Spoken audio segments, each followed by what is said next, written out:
इस तरह के सवाल आते हैं हर साल। और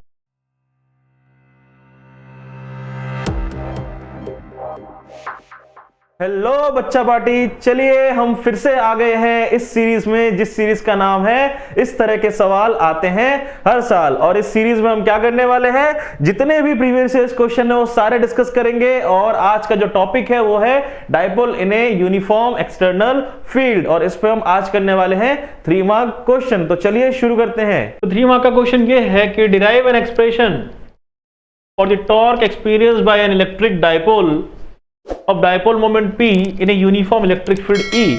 एक इलेक्ट्रिक डायपोल है, उसको इलेक्ट्रिक फील्ड में रखा गया है, ठीक है। तो बोला हुआ है कि उस पर टॉर्क कितना लगेगा। अब बच्चों बात ऐसी है कि किसी भी इलेक्ट्रिक फील्ड में अगर इलेक्ट्रिक डायपोल रखा हो और वो फील्ड यूनिफॉर्म हो तो उस पर टॉर्क लगता है और उस पर नेट फोर्स 0 लगती है। अभी हम करके देख लेते हैं, पर करने से पहले यहां पे हमें क्या नोटिस करना है कि जो ये सवाल है 2012 कंपार्टमेंट में, जो कि आप लोगों की नहीं आनी चाहिए। हमारी पूरी मेहनत यही है कि आप लोग बहुत ही बढ़िया नंबर से पास हो, ठीक है। 2015 कंपार्टमेंट में, 2012 कंपार्टमेंट में, क्या मतलब है, जो कि नहीं आनी चाहिए। अच्छा 2017 में, तो लगातार इतने सालों में आया हुआ है 2012, 2015, 2017। तो क्वेश्चन की इंपॉर्टेंस को आप बहुत ही अच्छे से समझ सकते हैं। तो चलिए क्वेश्चन करते हैं। क्या बोला है क्वेश्चन में कि यूनिफॉर्म इलेक्ट्रिक फील्ड बना लो। यूनिफॉर्म इलेक्ट्रिक फील्ड, ये देखिए तीर जा रही है, क्या जा रही है, तीर, ठीक है। ये क्या बन रहा है, यूनिफॉर्म इलेक्ट्रिक फील्ड। लिख दो भाई ई वेक्टर। अब क्या करना है, इसमें एक प्यारा सा छोटा सा डायपोल रख देंगे बच्चों। क्या रख देंगे, थोड़ा सा डायपोल। यहां पे जिसके -q चार्ज है, यहां पे जिसके +q चार्ज है। बहुत बढ़िया, बहुत बढ़िया, शाबाश। अब क्या करना है, अब हमने बनानी है इसकी लेंथ 2a। डायपोल मोमेंट की डायरेक्शन इस तरफ जाएगी। क्यों बेटा, बोलो बेटा क्यों? क्योंकि डायपोल मोमेंट की डायरेक्शन होती है नेगेटिव से पॉजिटिव चार्ज की तरफ, ठीक है। ये कन्वेंशन है, ओके। चलिए तो अब हम इसको करते हैं आगे। अब क्या है, अब इस पे फोर्स किधर लगेगा बेटा, कलर चेंज कर लेता हूं। लाइट कलर नहीं ले सकते, यहाँ पे डार्क कलर लेते हैं। चलिए तो यहाँ पे फोर्स इसको इधर लगेगा, कितना लगेगा, QE। बेटा इसको क्या फोर्स लगेगा, इसको इधर फोर्स लगेगा, कितना लगेगा, QE। बहुत बढ़िया, शाबाश। अब हमें क्या करना है बेटा, नेट फोर्स इज 0। क्यों? क्योंकि इधर वाला फोर्स और इधर वाला force on -q charge, force on +q charge is equal and in opposite direction. तो जो net force on the electric dipole is 0, okay. अच्छा लेकिन किंतु परंतु बंधु, तो सारे बंधुवर यहां पे ध्यान से सुनेंगे कि जो इलेक्ट्रिक फील्ड है वो यूनिफॉर्म है और इलेक्ट्रिक जो फोर्स लग रही है इन पे चार्ज पे वो है इक्वल, बट उनका जो लाइन ऑफ एक्शन है वो सेम नहीं है। तो इन पे क्या लगेगा, टॉर्क लगेगा। क्या मतलब है सर, ये अगर इलेक्ट्रिक डायपोल है तो इस वाले पॉइंट पे इधर धक्का मार रहा है और इस वाले पॉइंट पे इधर, तो ये क्या करेगा, ये रोटेट होना शुरू हो जाएगा, इस पर क्या लगेगा, टॉर्क लगेगा। और ये कब तक घूमेगा, जब तक ये डायपोल अलाइन नहीं हो जाता। जब तक ये डायपोल अलाइन नहीं, इसकी सीध में नहीं आ जाता, इलेक्ट्रिक फील्ड की सीध में नहीं आ जाता। चलिए तो अब हम मान लेते हैं कि ये जो एंगल है डायपोल का ये है थीटा, और यहां से ये परपेंडिकुलर डिस्टेंस कितना हो जाएगा, बोलो बेटा जी, 2a sin थीटा। बच्चे जिसको नहीं निकालना आता वो साइन निकाल लो, sine is perpendicular upon hypotenuse, ठीक है।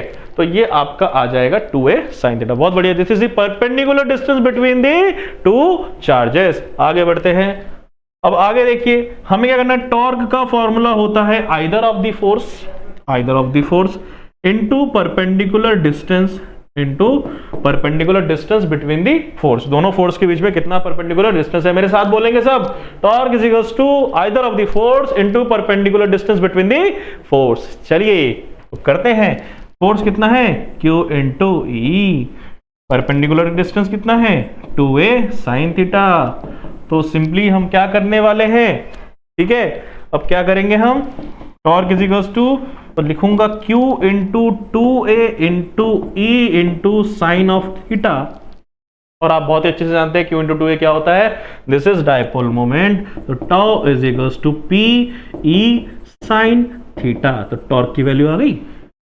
ठीक है, अब इसकी डायरेक्शन अगर इसको वेक्टर फॉर्म में लिखना है तो आप बड़े ही आराम से लिख सकते हो, cross product of P cross E। ठीक है, चलिए, तो ये था क्वेश्चन 3 मार्क का। तो इसका सेकंड पार्ट देखिए क्या बोला है कि what will happen if the field were not continuous. Field अगर कंटिन्यूअस नहीं है, फील्ड अगर यूनिफॉर्म नहीं है बच्चों, यूनिफॉर्म फील्ड अगर नहीं है तो बहुत ही इंपॉर्टेंट है। ऐसा ही एक क्वेश्चन मैंने 1 मार्क के उसमें करा रखा है, आप जाके देखिएगा अगर फील्ड यूनिफॉर्म नहीं है तो क्या होगा। ठीक है, तो देखिए अगर फील्ड यूनिफॉर्म नहीं होगा तो इलेक्ट्रिक फील्ड की वैल्यू हर एक पॉइंट पे चेंज होती रहेगी। अगर इस रीजन में इलेक्ट्रिक फील्ड है तो हर एक पॉइंट पे इलेक्ट्रिक फील्ड की वैल्यू चेंज होगी या फिक्स नहीं रहेगी। तो यहां पे इलेक्ट्रिक फील्ड की वैल्यू अलग है, यहां पे अलग है, तो कहीं पे ज्यादा कहीं पे कम। बोलो बेटा, मेरे साथ बोलोगे, कहीं पे ज्यादा तो कहीं पे कम। तो कहीं पे ज्यादा कहीं पे कम मतलब कहीं पे फोर्स ज्यादा तो कहीं पे फोर्स कम। तो इसका मतलब इक्वल फोर्सेस नहीं रहेंगी, इक्वल फोर्सेस नहीं रहेंगी, और इक्वल फोर्सेस नहीं रहेंगी तो क्या होगा, क्या होगा, नेट फोर्स जीरो नहीं होगा। तो टॉर्क पे कुछ नेट फोर्स लगेगा।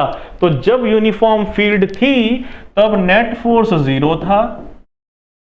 नेट फोर्स किस पे, net force on dipole, net force on dipole is zero. पर जब बोलो बेटा जब फील्ड नॉट यूनिफॉर्म थी तो क्या होगा, तो net force is not zero. लिख देना, net force is not zero, या ऐसे लिख सकते हो, the net force on the electric dipole is not zero. ठीक है, समझ में आ गया। फील्ड अगर यूनिफॉर्म है तो नेट फोर्स जीरो होने वाली है क्योंकि फोर्स इक्वल हो जाएंगी, मैग्नीट्यूड इक्वल हो जाएगा। और नॉट यूनिफॉर्म रहेगा फोर्स, तो नॉट यूनिफॉर्म अगर फील्ड रहेगा, अगर जो फील्ड है वो नॉट यूनिफॉर्म रहेगा तो क्या हो जाएगा, जो फोर्स है वो अनइक्वल हो जाएंगी, फोर्स बराबर नहीं रहेंगी, और फोर्स बराबर नहीं रहेंगी तो क्या हो जाएगा, नेट फोर्स कुछ ना कुछ आएगा। बात समझ में आ गई। तो net force on the dipole is not zero. तो इसी के साथ 2017 और 2015 कंपार्टमेंट, 2012 कंपार्टमेंट में जो सवाल आया था वो हमने यहाँ पे डिस्कस कर लिया है। तो चलिए, वीडियो अगर पसंद आ रही है आपको तो वीडियो का जो लाइक बटन है उसको ठोक दीजिए, सब्सक्राइब बटन को फोड़ दीजिए और अपने दोस्तों पे वीडियो को शेयर करिए। Thank you.